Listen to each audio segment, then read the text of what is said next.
Hello everyone, just wanted to mention to make sure you stay to the very end of this episode, for as I have some exciting news about some upcoming episodes.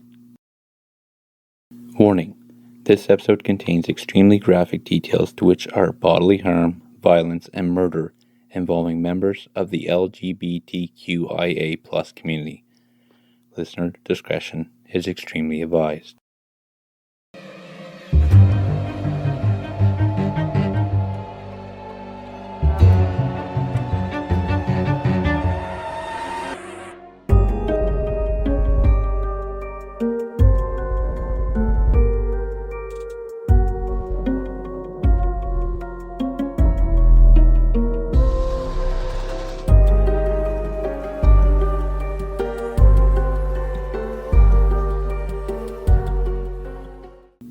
Hello and welcome to Northern Nightmares. As always, I'm your host Andrew, and this week we are heading to the big city of Toronto, Ontario.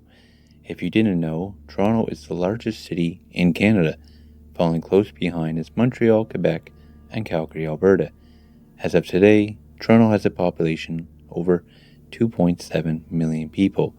It was first established in 1793, 232 years ago, and is located on a harbour at the northwestern shore of Lake Ontario, and it is one of my favorite cities I love to visit.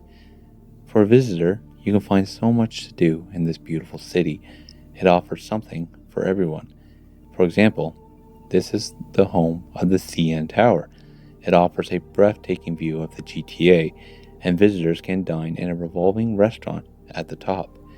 If you're a baseball fan, this is the home of the Blue Jays, the only Canadian MLB team. The Rogers Stadium is located right next to the CN Tower. It's also the home of the Maple Leafs, my favorite hockey team, and the home of the Raptors, We the North.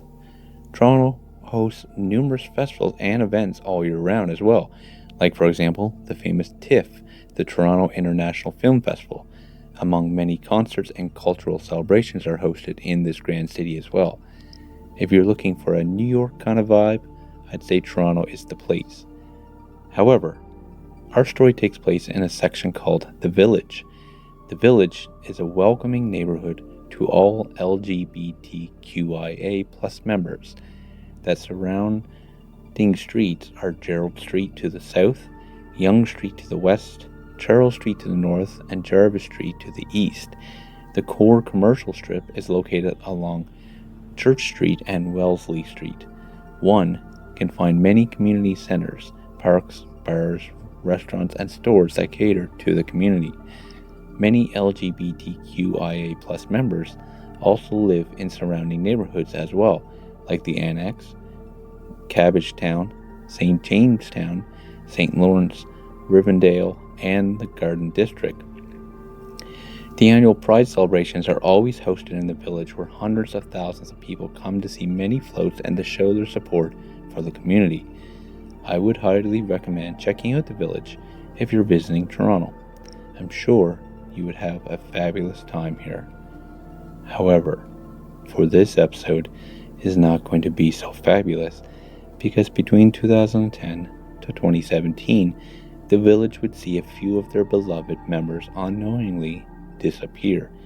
It wouldn't until be later in years of that time span that the dots were being connected to a man with a dark side. This is a true crime story of Toronto's own serial killer, which targeted gay men from the village neighborhood. This is the story of Bruce McArthur. Let's start our story at the very beginning. On October 8th, 1951, in Lindsay, Ontario, Thomas Donald Bruce McArthur was born to Malcolm and Aisley McArthur. Both parents were quite the respected members of their pastoral community. Malcolm was an Irish Catholic, and Aisley was a Scottish Presbyterian. Needless to say, there was different opinions in the household, and they never led to anything good. It is said that Bruce had a very close relationship with his mother, often running to her side when tensions rose. His father, though, was apparently quite tough on him, being physically and verbally abusive sometimes. Now it's thought that this might be the main reason to Bruce's dark path later in life. It's unclear how Bruce was feeling back in his youth, as later in life he was secretly gay. I'm not sure if his father had sensed anything that might have caused him to be violent towards him during this time, but into the 60s, being gay wasn't widely accepted as it is now. Living with progressive and deeply religious parents back then would have extremely difficult to come out. If his father had sensed a lack of masculinity, I'm sure this would have affected how he felt about himself. But I'll come back to that in a moment. The McArthurs were known around town as a good, God-fearing household, to such a degree that families would send their troubled kids to them, like a boarding house. So for Bruce, he dealt with a lot of children coming and going into his home, foster brothers and sisters. There could be up to 6 to 10 children at a time in his home, so the McArthurs made sure Bruce set a good example for the other children. By the time he reached high school, Bruce had started dating a woman by the name of Janice Campbell. The two were inseparable, so much the couple graduated together and moved out to the city of Oshawa, as there wasn't much for careers in Lindsay. In 1974, at 23, Bruce was employed with Eaton's, a department store at the time. Janice and him were living in a suburban area. In 1974, at 23, Bruce was employed with Eaton's, a department store at the time. Janice and him were living in a suburban area with steady incomes, both active in their local church. The two were also wed with children on the way. He was living a life his parents would have been proud of. However, that would change in a few years. Bruce had described life with the church helped avoid dealing with his feelings with being gay, or he could have been bisexual since it seemed like he was happy with being with Janice. Only a few years later, Bruce left his Eaton job and became a traveling salesman for a sock company, having to drive all over the province and neighboring provinces. In 1978, though, his mother was diagnosed with terminal cancer and had died shortly later at the age of 49 years old. This was a couple years later after his father had passed. The cause of death was a brain tumor just shy of 30. Jumping to the early 90s, around when Bruce was 40, the repressed feelings of liking men was starting to unravel and he started cheating on Janice. This could have happened when he was on business trips, but it's unclear exactly when. By the late 1990s, the couple had separated and he moved out of his home to Toronto for a fresh start. During this time, the queer community was thriving, to which is now the Village. This was a perfect setting for Bruce to start exploring how he really felt, let his personality shine, and find the true love he's always wanted. However, we already know that this story will not be a happy one, but let's not get ahead of ourselves. I want to take a moment to explore the psychiatry of how a child feels when feelings of being different than the social norm. Now, I will quote another podcast called Killer Stories. They had covered the Bruce McArthur story, and they had found a paper published in 2020. It was in the Journal of the Canadian Academy of Child and Adolescent Psychiatry, which explores internalized homophobia. I went and looked it up myself, and it was a very fascinating read. It was wrote by a Dr. Con Burr. Now, for the record, I am no way an expert on psychiatry, so I'm just quoting what I've read. Basically, when youth have strict parents like Bruce's, they can feel ashamed or fear of being rejected because of their sexual orientation. It can cause one to hate themselves, develop negative feelings, and they try to deny the feelings. It can cause one to develop hate against other people that are open with their sexual orientation. Causes that person to abuse those members of the community. The person can lead to self-hatred that materializes into anger, and they use that anger as a coping mechanism. They try to live a heterosexual life by marrying someone of the opposite sex, and they even been known to protest against the LGBTQIA+ community. This is what happens in Bruce's case. He fought against the feelings in the fear of his parents, lived a life they would be happy with. However, when the secrets got too much, he finally opened up. However, I wish I could say he led a happy life as a gay man, but due to these feelings during his youth, it led him down a dark path and became a monster in the end. So Bruce had settled in the heart of Toronto, close to the village, so he could explore his long-awaited life as a gay man. In his mid-40s, it was time for him to connect with the new community. Not too long settling into his new world, he met 29-year-old Skandaraj Navatanam. He was a refugee from Sri Lanka that settled in the area as well to explore his new life. Skandaraj was considered quite the bubbly personality among his friends, and when seen with Bruce, it was thought as an odd pairing, but hey, if it works, kudos to them. There's claims, though, that during this time, the two might not have been a couple, but just mere friends, as Bruce had a boyfriend at the time, but there's no evidence that proves this. I think it's more just word of mouth. But since moving to Toronto, forgetting for the moment that he was trying to find a mate, he had left his wife and kids, left his job as a salesman, and trying to start fresh. Didn't have much going on at the moment. He was alone, broke, and who knows what else was going on inside his head. Since most of his life, he was suppressing the thoughts of being gay. His new relationship with Skandaraj didn't go far at this time, but we will come back to him later on. He had been working on making some new connections, but nothing promising as of yet. But during the day of Halloween 2001, Bruce had met up with a man named Mark Henderson. There's a few different accounts that claim that the two were mere acquaintances, and others say they were strangers. However, Bruce had approached Mark before he entered his apartment building. Mark had a few gigs. He was a nurse, an actor, and apparently did some sex work. Whatever the case may be, however these two know each other, we may never know. But Bruce was interested. Mark had noticed Bruce coming towards him and led him inside his apartment. As Mark put the key into his unit's door, he felt an immense pain on the back of his skull. Bruce had struck him with a steel pipe. Mark claims that Bruce's face was twisted, barely looked human. He said he had the look of a Komodo dragon. That is a large lizard about 10 feet long, or 3 meters, weighing about 350 pounds, 160-ish kilograms, with extremely sharp claws, teeth, and full of muscles. It's a big lizard that you don't want to fuck with. Hopefully, that gives you some idea of what Mark saw.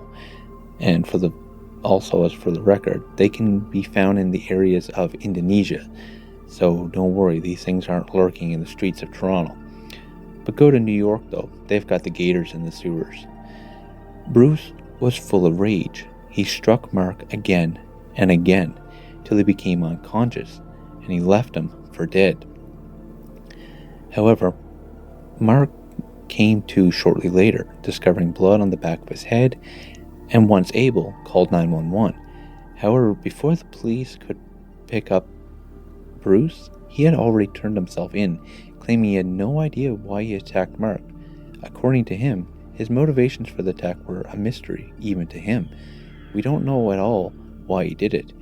Maybe he was on drugs, maybe suppressing the feelings arose, or simply his darkness was born. We may never know. His trial, though, in 2003, Bruce had pleaded guilty to the assault with a weapon and assault causing bodily harm. A psychological assessment was done on McArthur, and the report states that no trace of personality disorder or antisocial behavior was detected. Dr. Marie France Dion claims that he was very cooperative during the whole session. She also claims that this was the first recorded instance of violence with him, and during this time, he was 50 years old. Now, it's stated that a common trait with serial killers is that violence occurs at a young age. For Bruce, this was the first time. So why start now? Well, it's possible the suppressed feelings from his father's violence against him and his need to keep the feelings of being gay a secret were too much for him. McArthur's psychiatric report concluded that the risk of further violence stemming from him would be very minimum. Based on the assessment, it was positive, and he was given conditional sentence that involved a period of house arrest, but no jail time. McArthur was barred from the local establishments within the village for a few years.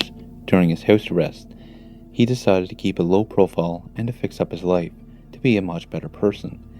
So he pursued a new career. He began a new landscaping business which he named Artistic Design, to which this would be a quite successful venue for him. His clientele was older, wealthy people throughout the Toronto area. He specialized in garden arrangements. This involved lush tropical bushes and planters. Now, since this was bringing in money, he started looking for love. Now, just for the record, this was a few years later after his 2003 sentencing. He joined many sites like Plenty of Fish, Grindr, and his favorite, Silver, which was for older men looking for younger men. Now let's reintroduce Skandaraj in the picture. He was helping McArthur find love, but nothing was arising. McArthur preferred bar scenes where there was a dark and dingy atmosphere. His favorite was a dark leather place called the Eagle. It's thought as a good place if one wanted to be anonymous. Some people considered him a bit strange, and some thought he was a kind grandfather-like figure, and saying that when he wasn't taking care of your garden in the warm seasons, he was a mall Santa during the holidays. However, McArthur couldn't keep lying to himself. As much as he wanted to be a fun-loving person, his dark side was festering. It was knocking on his door, and it wanted to be free. It was only a matter of time before he opened that door and unleashed the beast. Off and on, he was seeing Skandaraj. The two were becoming more and more of a couple, but to McArthur, he was starting to fear that Skandaraj was cheating on him. On September 6, 2010, the two went out on the town during Labor Day weekend. The two were last seen leaving a bar called Zippers. It's a legendary gay bar in the village area. The two went back to McArthur's place, assuming that they had drinks and eventually led to sex. However, this night would go horrifying wrong, as McArthur finally snapped. Still convinced that Skandaraj was cheating on him, McArthur killed him that night, but the cause of death was never confirmed. He then left his home with the body to a residence home that he had been doing landscaping work for. Warning, things are going to get very graphic now. McArthur dismembered the body and placed pieces within planter pots at his property. The location was on a street called Mallory Crescent. After the horrifying process, he started to keep a silver bracelet of Skandaraj. It's not uncommon for serial killers to keep souvenirs of their victims, and this was the start for McArthur. After this, friends of Skandaraj reported his disappearance. Some people knew of his relationship with McArthur, but the police never questioned him about the disappearance, so for the time, McArthur flew under the radar.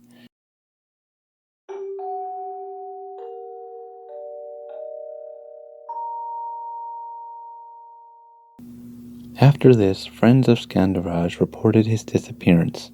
Some people knew of his relationship with McArthur, but the police never questioned him about the disappearance, so for the time, McArthur flew under the radar. A few days later, after Christmas of that year, he would strike again. He met a man named Abdul Bashir on an online dating site.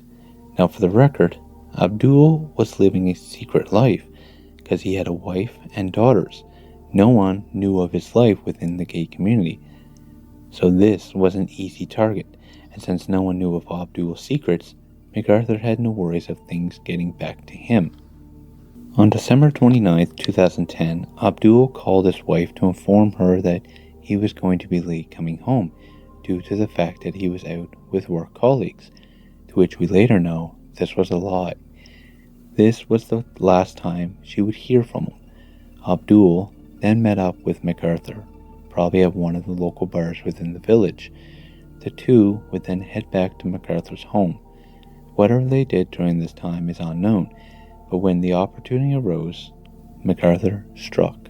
He assaulted Abdul by strangling him to death after hitting him in the back of the head. After the ordeal, he dismembered the body like last time and buried the remains in planters within the same location as the last time. And it just so happens the owner of the property were away. Coincidentally, this worked in McArthur's favor. Now, if you haven't noticed, all three attacks so far were on holidays. Mark was on Halloween, Skandaraj was on Labor Day, and Abdul was during Christmas season. It's thought that during these times in his youth, his parents were probably extremely strict on him. For whatever reason, he seemed to choose these times perfect for his bloodlust. Just shy of New Year's Eve, Abdul's family reported him missing. There was no way to connect him with McArthur, and his disappearance within the village was unnoticed. And this is a very difficult subject. For one thing, you have McArthur, which is a white man killing gay men, but also both of these victims were people of color. The cops should have acted right away, but like a lot of these situations, that doesn't happen. It's situations like this that things need to change. The term less dead is a criminological and sociological concept which was first stated by a researcher named Stephen Eggers. Edgar states that marginalized groups, like in this story involving men of color which identify as gay, receive far less attention and sympathy from authorities, society, and media. When someone that is white disappears, that's when things happen, and that is what I mean when things need to change. Regardless of what you look like or identify as, you have the same rights as everyone else. Your life matters. After this second murder, McArthur would keep a low profile until 2012, when the urge to kill would arise. At this point, he is 61 years old, and a few days after his birthday of October 8th, he would reconnect with a past lover. 58-year-old Madrid Kahan had known McArthur for quite some time. Originally from Afghanistan, Madrid was living a double life just like Abdul. He had a wife and a family to which is undisclosed, and I do not know if he had kids or not. If you've noticed, I've never mentioned the family members, as their identities remain unknown for their own privacy. How things went about is, let's say, murky. Only he knows what went down. I would assume, just like before, the two had drinks, probably worked towards sex, but once Madrid was in a position that McArthur thought was right, he struck again. The cause of death is unknown, but likely the same as the others, which was later theorized to be strangulation. Tonight, McArthur would do something a little different, though, before he dismembered and disposed of the body. He took graphic photos of the body in various positions he thought were humorous to him, and afterwards he made files on his computer of the photos he would take of the victims, the first being Madrid. This is common among serial killers. Many, when caught, are found with incriminating evidence which usually pertain to photos. McArthur disposed of the body as usual in the same location as the last two. After Madrid disappeared, his family alerted the authorities and the search would officially begin. The Toronto Police Service, or TPS, began Project Houston task force, which was dedicated to finding the answers to these three missing men. The investigations, as far as we know, wasn't a very fast process, but during some time of 2013, authorities had found something that all three victims had. Going through the email records, they found the username SilverFox51. Also was found in a notebook of Abdul's. A phone number was attached to the username. The number was McArthur's, and he was brought in for questioning. On November 11, 2013, police had interviewed him pertaining to the victims. However, he wasn't considered a suspect at the time. McArthur had confirmed that the email account was his, and he had confirmed he had a sexual relationship with Skandaraj and Madrid, but he denied knowing who Abdul was because he didn't recognize him by a photo. Now we know this is a lie, but here's where the TPS royally fucked up. They took his word for it, believed that McArthur wasn't their man, and let him go. If they just looked at his record, they would have seen his assault charge from 2001. This could have been enough for them to at least dig a little deeper into McArthur's history, but no, they let him walk free, only to kill again later. A lot of details in this investigation are still being redacted, and a lot of them are only just now released, especially a few years ago. Going into 2014, Project Houston was shut down to the fact that no evidence was found on who killed these men. But I do want to add a little interesting piece to the story before the project was shut down. This little interesting fact, we found it later on, had no connection to McArthur, but was about the TPS. They received a tip when investigating the first 3 disappearances. The Swiss police had contacted the TPS with the information that a global organization of cannibals based in Toronto, and they warned them that they could have been involved with the disappearances, most notably the death of Skandaraj. One of the members, named James Brunton, could have been the reason for Skandaraj's death and consuming him. James was discovered not connected to any of the murders. However, it did lead them in other directions with this guy. James was a massive piece of garbage. He was a pedo, a molester, and he met a 15-year-old boy online on a cannibalism sex site. He made the boy sign a contract that would imply of him being a sex slave for James and tortured and eaten, slightly similar to my past episode about Armin Mivas. Anyways, James was caught before the heinous deed could be done. Media reported him on television as being a volunteer hockey coach, sadomasochistic child pornographer. In the news clips, James states, I quote, "I really have nothing to say. I'm very sorry for what happened for my wife and my family and everyone involved." Reporter, do you find anything disturbing about the chats that you were having online? James, yeah, but I knew they were only fantasy, and he knew they were only fantasy. Yeah, fucked up, eh? Well, when I found this story, I think I'll be exploring more of it on a later episode. Who knew that besides having a serial killer in Toronto, they also had a cannibal ring? Anyway, let's get back to our main story. It's now that McArthur decided to lay low for a while, since the village was on high alert, and after his interrogation, it was too risky for him to strike again. Now, we are in the summer of 2015. 63-year-old McArthur was ready for his next kill. It's almost 3 years since his last kill, so it's time for his hunt to begin. An Iranian refugee named Sharush Mahmoudi would connect with McArthur through one of the many dating sites. The two would meet up on August 15th, possibly for sex, some drinks, and at the location of McArthur's home. He then strangled him to death, took photos of the body, and disposed of the remains as usual, but this time he strangled Sharush with some kind of rope or cord. He still had access to the last location, so he disposed of the remains there and went about his life as usual. However, he laid low again, and not to alert the village, but as of January 2016, he found his next target.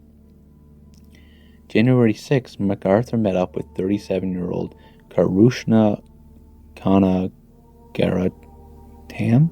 Apologize if I pronounced that incorrectly. He fled to Canada looking for asylum from Sri Lanka.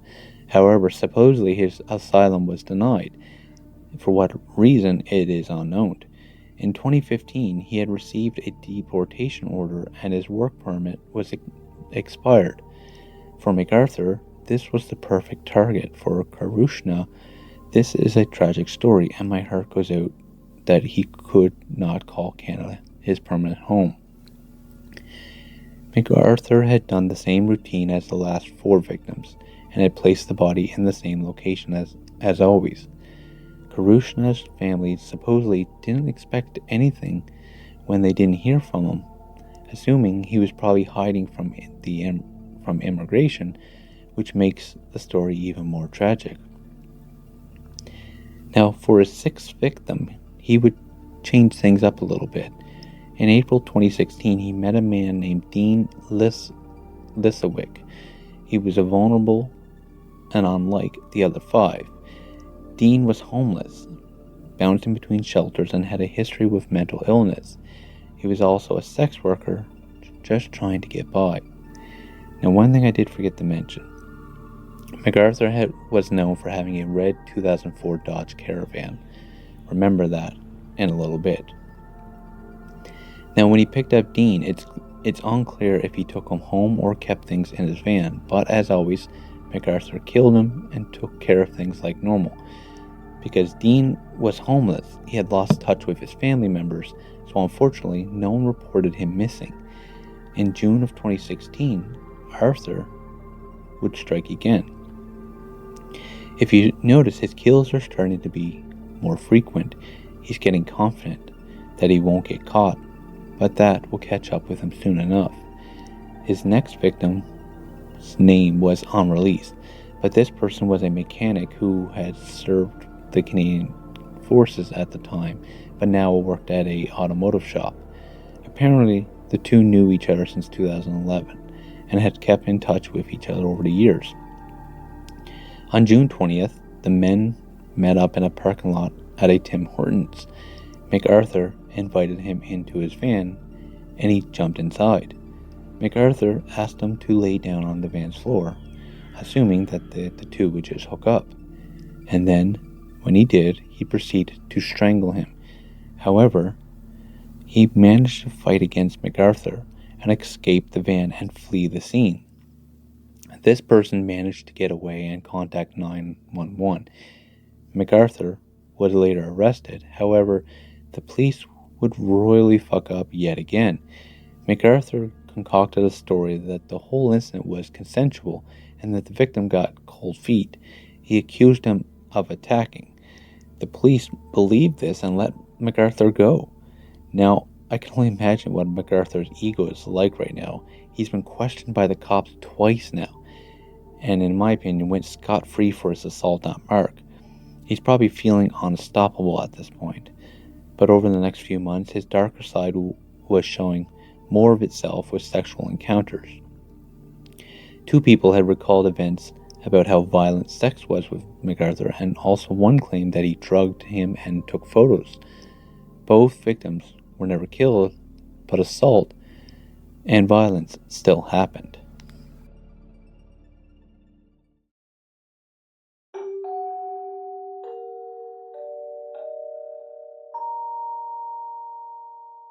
Now, sometime in April 2017, McArthur was ready to kill again, and on one night he spotted 44-year-old Salim Essen. Like many of McArthur's victims, Salim had fled to Canada as an immigrant. He was originally from Turkey and had been living in Canada now for about 4 years. He owned and operated a cafe in the village and had quite the group of friends. Just like all his victims, he took Salim back to his apartment and carried out the murder as always, dumping the body in the same location and feeling quite powerful. However, it is now that McArthur would start to get sloppy, and his luck would finally come to an end. Going into the fall seasons of 2017, who would think that Toronto had a serial killer on the loose, and the cops were no closer than catching McArthur. One of his favorite bars was the Black Eagle, another leather bar where one could be anonymous and sticking to the dark areas. He would meet Andrew Kinsman, a 49-year-old activist for the village and bartender at this establishment. The two apparently knew of each other for years and from time to time had casual sex. Andrew had scheduled a date written down in his notebook for June 26, 2017, and with one word, Bruce.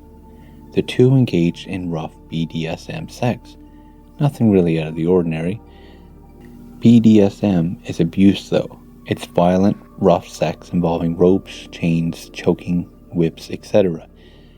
With this stuff, there's always a safe word, and when things get too much, if one of the partners used the safe word, the sex would stop. For McArthur, he wouldn't though, and proceeded to choke Andrew to death. Andrew's disappearance was quickly noticed within the village, and posters were all over the area looking for him. The cops finally decided to do something about this. Now earlier I was talking about the term less dead, and why it is in these cases things don't go down until someone that is white gets murdered. I'm not saying anything about Andrew's murder is I'm not against it. His murder is tragic all the same, and it's horrifying that it happened. However, the authorities should have acted when Skandaraj had died. The first victim should have dug into McArthur deeper during their investigations when interrogating him. The TPS royally fucked this shit up and let this monster kill so many innocent souls. Many activists within the LGBTQIA+ community argue that they're not immune to racism. It's argued that within these movements, things like this are whitewashed. McArthur was in now panic mode. The village was on high alert, and the pressure is now on to find him. The first thing he did was scrap his van, selling it for a measly $150, just so he could have it gone. He deleted his many photos and destroyed any evidence around his home. But if he was actually smart enough, he would have destroyed the van. Within a month, McArthur had become a person of interest. And once again, by this time, they actually did their fucking job. They located McArthur's van and found a treasure trove of evidence linking to a lot of his earlier victims. In January 2018, they found more evidence connecting him to more of his victims.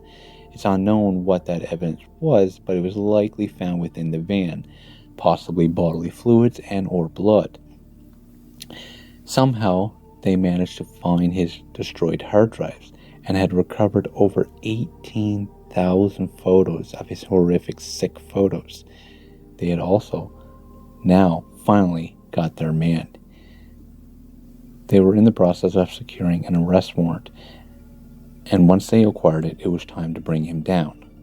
On the morning of January 18th, 2018, police had noticed a Middle Eastern man enter McArthur's building as he was under severe 24-hour surveillance. They were scoping him out. They wanted to see what he was going to do, where he was going, and to make sure all their clues and ducks were in a row before they strike. But when they seen this man walk into McArthur's building, this was the time to strike.